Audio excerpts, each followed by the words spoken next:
everybody. I'm Vidhya Sekhar. I'm a partner at EY, running our AI and data consulting for financial services. Very happy to be here today and moderate this session. Joined here by Greg Ulrich, Chief AI and Data Officer for MasterCard.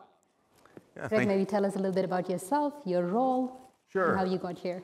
Thank you very much, and thank you for having me. Again, Greg Ulrich. I look after data and AI for MasterCard. That's an enterprise we set up several months ago. Prior to that, I led strategy, corporate development, and M&A for MasterCard, and I actually joined when MasterCard acquired the firm I was at, which was a data analytics company about 8-9 years ago. Fantastic. Great round of experiences across sectors, across consulting, applying it in, in a product construct, as well as now with, with MasterCard. So wonderful experiences to share here. Maybe we'll jump into some of the questions here. Obviously AI is not new to any of us. I think we've been on sessions this afternoon talking about how it has evolved with Gen AI. How has it taken shape in MasterCard? How are you guys reshaping your AI journey, or what is your ambition with what you want to do with AI? Sure. So AI has been pretty central to what we've done at MasterCard for well over a decade. If you think about what the company has, we have a tremendous proprietary data asset through the transaction data we see. And probably about 10, 15 years ago, we started developing really proactively services to complement our payments network and to provide additional value for our customers. And those services are largely based around data and the AI that can power that. And I'll talk about what those are in a moment. When Gen AI came about a couple years back, I think we started with that similar to how many organizations did, with a lot of experimentation, a lot of interest, a lot of ideas, a lot of curiosity about where it could happen. And you did see a little bit of a lot of ideas in a lot of parts around the organization. And that's why several months ago, our CEO decided to put together a data and AI organization to try to not centralize activity, but coordinate, prioritize, and figure out where we want to place our bets. When I think about where we focus on this and where we use it to drive value, it's really in 4 areas. They're around safety, making commerce smarter, making it more personal, and making our enterprise and our customers stronger. So let me just explain a little bit what I mean by that. Around safety, really at the heart of what MasterCard does is trying to identify and proactively address attacks and fraudulent activities, be it on the network or for an individual transaction. We've spent $7 billion over the last 5 years on cybersecurity and fraud. We've set up 4 AI and cyber centers across the world to identify this. And really, when you think about what our company is and what our brand promise is, it's around trust. And so the first and the primary application we have of AI has been around how do we keep the enterprise and the organization and the payments ecosystem secure? How do we drive that safety? Now, we've been doing that for a long time with traditional machine learning, rules-based algorithms. Gen AI gives us another feature, if you will, into that to help predict what the next transaction might look like and bring in more data sets to improve the fraud models and give better insights onto our customers. So Gen AI in that dimension is kind of a feature that's helping us take that forward. When it comes around making commerce smarter, it's around how do we route transactions most effectively? How do we provide recommendation engines to our customers to help them optimize their portfolios more effectively? It's around using insights and analytics to help the ecosystem operate more efficiently. The third bucket is around how we make commerce more personal. So a big thing that we're trying to do is help our customers, banks, retailers, telcos, airlines, enable personalization for their customers, for the end consumer, by using our data, by using the platforms we have. And I think when you think about where Gen AI has a lot of application and potential, I think personalization is an area that's going to be a huge area in the future. And the final one is around efficiency. And I think that's where I mean efficiency about making the organization work more effectively. And that's to make it easier for our customers to interact with MasterCard. It's about making it easier for our own employees to operate within the construct of MasterCard and make life easier and simpler. And if you look around where value is being generated from a use case standpoint in the ecosystem, these efficiency areas are really at the forefront. It's where you have manual tasks, unstructured data, and Gen AI really has a real advantage in helping simplify those processes and make them much more effective. So it's around customer care. It's about helping our customers onboard our products into their ecosystem more effectively. It's around helping our consulting teams be more effective. It's around our sales teams understanding information and the wide range of products in a more effective manner. So that's where, from an ROI standpoint, we have a lot of things internally, but also I think when you look across not just financial services, but enterprises writ large, a lot of the value is being generated in that bucket 4 for us. That's very interesting to hear. And I like that across all of those 4, across all 4 of those dimensions, you put your customers at the center of your strategy.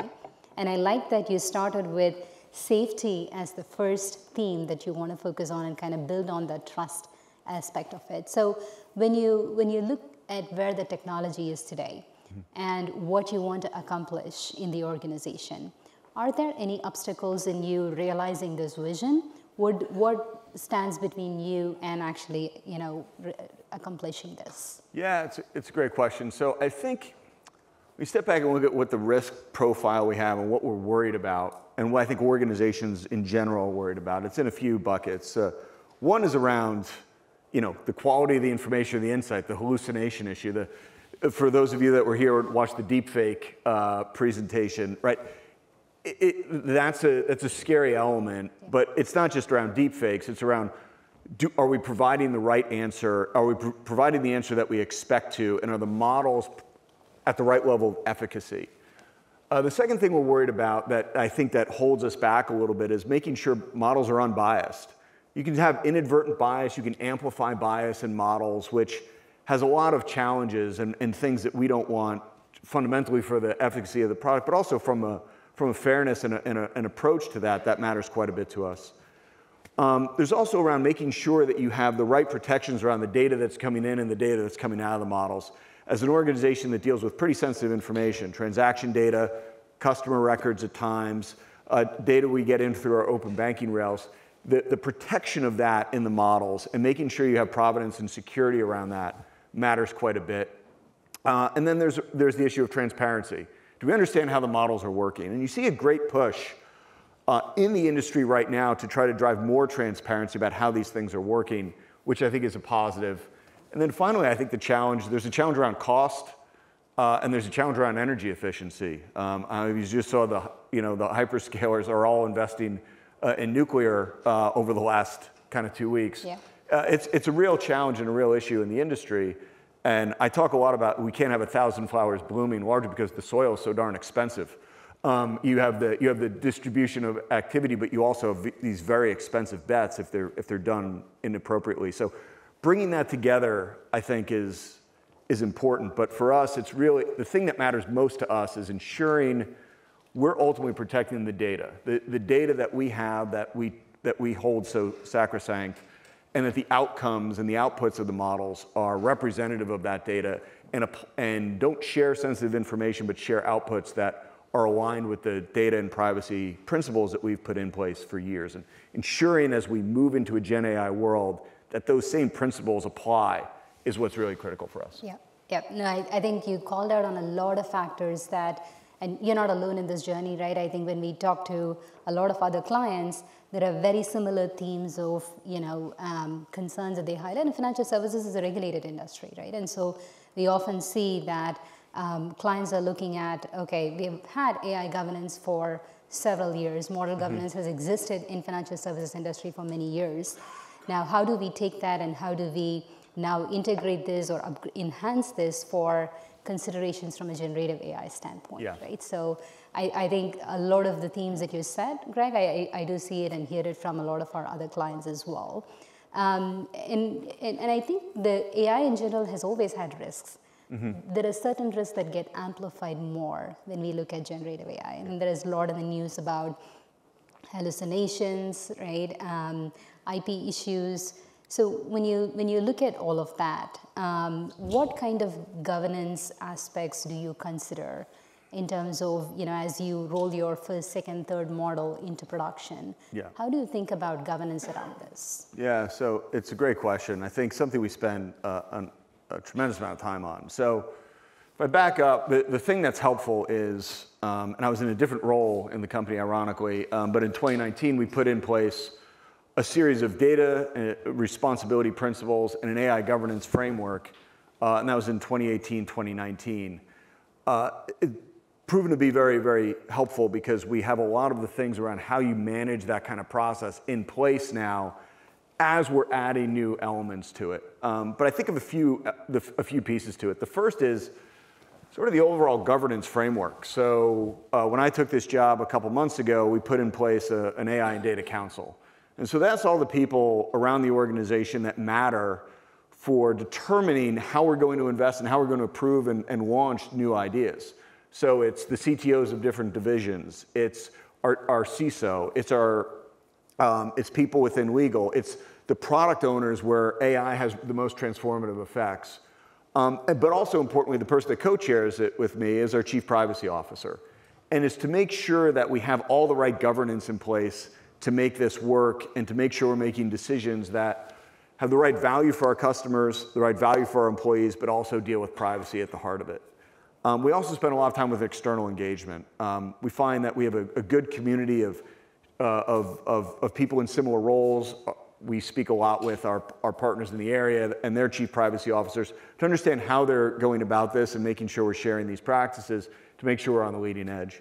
The second one is around sort of the tools and frameworks that we're providing. So it's around a lot of investment we have around privacy enhancing technologies, around encryption, around clean rooms, around differential privacy, to make sure, as I was saying before, around how we treat the sensitive transaction data, to make sure that's in an environment that's safe, that we're using it with the protocols that matter most for our customers. And so that the PETs and the privacy enhancing technology has been a huge piece that we've invested in. But then also toolkits and protocols around bias detection, model governance, questionnaires, because you can't centralize every element and every AI model that's happening in the company. It's happening around the organization. So finding the right ways in which to provide tools to track these things, to validate these things, to give information to the data scientists and the data engineers that are doing these to make sure it's protected throughout the ecosystem matters quite a bit. And then finally, I think there's an approach to innovation that we have where we do have a central group that is trying to take a look at everything before it goes out, that is trying to look at the efficacy, the bias, and the transparency of every model to make sure it hits our protocols. And we found that we've sort of bolstered our, you asked like how have things changed around Gen AI? We've bolstered that centralized team to make sure that because we're a little bit more worried about transparency and more worried about the bias in the models, that we have more resources making sure we're checking on those, and we kind of measure twice, cut once on these. I think you see most financial institutions and most companies in general, but certainly in the financial services ecosystem, keep a human in the loop for almost everything they're doing. So the chatbots they're putting out, the agents they're putting out are largely directed at their wealth managers or their customer care agents or whomever it might be to enable them to make better and safer and more efficient decisions on behalf of the company. But they're not going directly to the consumer a lot because, again, until we get a little bit more validation on the models and ensure we get the right efficacy and lack of bias, there's that, we want that security in place. Yep, no, absolutely. Maybe a couple of additions I would add to what you said as well, Greg, is one, in general, we find data governance, structured data governance has existed for many years, right? I think particularly in financial services, clients have had to go through it from the Basel II days. With this, we are also seeing clients now look at how do I bring the same level of governance on my unstructured data? Yeah. If that's what is now going to get into my AI models and Gen AI in particular, how do I make sure the data is actually good and the right copies and versions that should have actually gone into the models, right? And that's taken just on that, I think, everybody wants to move faster right now, and I think at the same time, we're in sort of, the top of the first of a 9-inning game or mile 1 of a marathon. Like, we have a long way to go on this. So we all want to go faster, but it's important to get the pace right as well. But I think getting the data right and getting the data in the right organization and making sure that is clean and usable has been one of the things that we've spent more time on, I think, than we would have expected if I rewound the clock 22 months. Yep. No, I think that's consistent with what we hear from others as well. Maybe switching the angle a little bit, I know MasterCard's also big into this from a, how do you use AI for societal good perspective, right? I know you guys recently launched an initiative with data.org. Can you talk a little bit about that, and how do you broadly view AI for societal good? Yeah, I think in the passage of time, when we look back in 10, 15 years, I think as much as I care about how AI is transforming our company and what the steps will be, I think the real impact of this will be felt in much more fundamental ways that are very exciting, be it in how it's transforming the lives of people through healthcare and drug discovery and treatments, how it's going to transform education, how it's going to help us with climate and energy causes. I think that's where the real untapped potential of this is, and where I think you're going to see breakthroughs that are just so exciting for humanity and society in the years to come. When I think about it from a MasterCard lens and what we're trying to do, and sort of before I was at the data analytics company that got bought by MasterCard, I was in the social sector working on nonprofit topics and trying to understand how data can impact and make better decisions that can help societal causes. And I have a fundamental belief that the way to do that at scale is to ensure, as a corporation, you're focusing on topics that are authentic to who you are as an organization. And so there are two that matter a lot for us. One is financial inclusion, bringing more people into the financial ecosystem, improving their financial health, and making them part of the global economy. That has shown to have impacts far and wide for individuals. And the second is around the use of data. I believe over time that how we use consumer data, how consumers allow their data to be used, how they're rewarded for it, how they're protected with it, and making sure that that stays central and fundamental is going to be one of the key issues of our time. And I very much want to be on the right side of history as a company that is using that for the benefit of the individual in a way that helps them transform their lives in positive ways and protects that information passionately. So it's in those two areas where we see a lot of using AI for social good. On inclusion, there are numerous ways in which we're enabling people to have better access to information and environment and access to financial data and improve their lives. We just launched a artificial intelligence for inclusion challenge that's trying to find better disruptive ways in which people can use AI to improve the lives of people around the world. And then you mentioned the data.org. We spent a lot of time in data philanthropy. We just had a Impact for Data Summit a couple weeks ago, and we spent a lot of time giving grants to how people can use data for social impact, and also just trying to understand how we can use our data to advance societal causes. So we came up with an inclusive growth score. Looking at all the MasterCard data and a bunch of other third-party data, how do you understand sort of the prosperity, the transformation, the diversity, the inclusiveness of different zip codes and different pockets to help people understand that want to put money into communities that need it, that they're distributing those funds in equitable and appropriate ways. So we're always looking for ways in which we can use our data or data science capabilities to help address social issues that we think that matter. But again, I think what's important is we keep trying to make sure they're fundamental to who we are as a company, because that helps us to do it in the right way, to do it in a way that's authentic to us, in a way that's helping society, in a way that's accretive to sort of all stakeholders in our ecosystem. That's very impactful, and I kind of take the comments you made earlier about how you guys are thinking about the biases that exist in data. How do you make sure you work through all of that and kind of tie it back to financial inclusion and making your facilities available for a broader set of audience and enabling other providers to come in and create that ecosystem for a broader community and society. I think that's very impactful. if there is maybe the last question. Yeah. If there is, I do recognize, the room is filled with people who are, in the startup ecosystem here. If there is one piece of advice that you would give them for, who may be in the beginning of their AI journey, what might that be?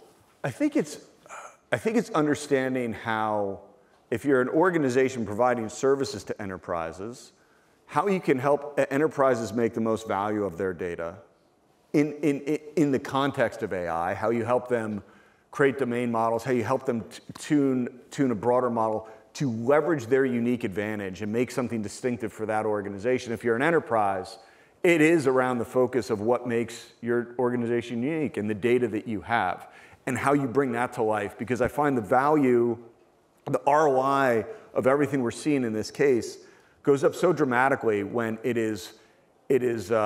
when a model is trained or a model uses an organization's own data as opposed to something that's completely off the shelf. We've seen that with all the applications we have, that the more we can embed the unique information we have as an organization, the more value for our employees, the more value for our customers.